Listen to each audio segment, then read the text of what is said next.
కడెంసీఆర్ మనం మాట్లాడుతూ ఉంటాడట, పల్లారాజేశ్వరుడి ఇష్టం వచ్చాడు మాట్లాడుతుండు వాడు బొచ్చు కుక్క అని చెప్పేసి ఇంకా చాలా తిట్లు తిట్టిండు. పర్వాలేదు, నేను చెప్పినాను బొచ్చు కుక్క అన్నావు, నేను కుక్కనే. ఈ యొక్క బీఆర్ఎస్ పార్టీకి, బీఆర్ఎస్ పార్టీ నాయకునికి, కేసీఆర్ గారికి నమ్మకంగా విశ్వాసంగా ఉండే కుక్కనే, నాకేమి సిగ్గులేదు. అదేవిధంగా నా జనగామ ప్రజలు, నా జనగామ రైతులు వాళ్ళ కోసం, నీళ్ల కోసం, ఆ నీళ్ల కోసం కాపలా కాసే కుక్కనే, కాపలా కుక్కనే కాదంటలేదు ఖచ్చితంగా.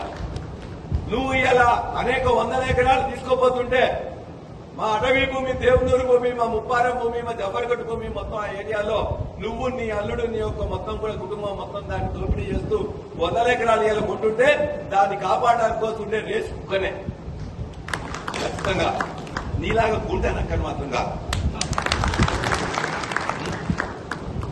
నేను నీలాగా గుంటనక్కని కాదు.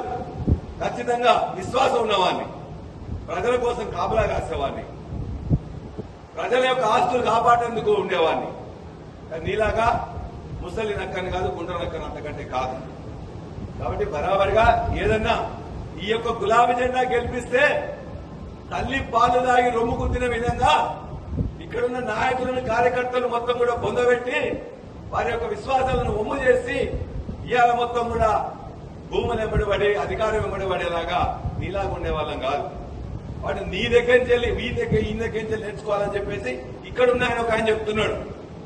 పక్కనున్న నియోజకవర్గం నుంచి ఏం నేర్చుకోవాలి?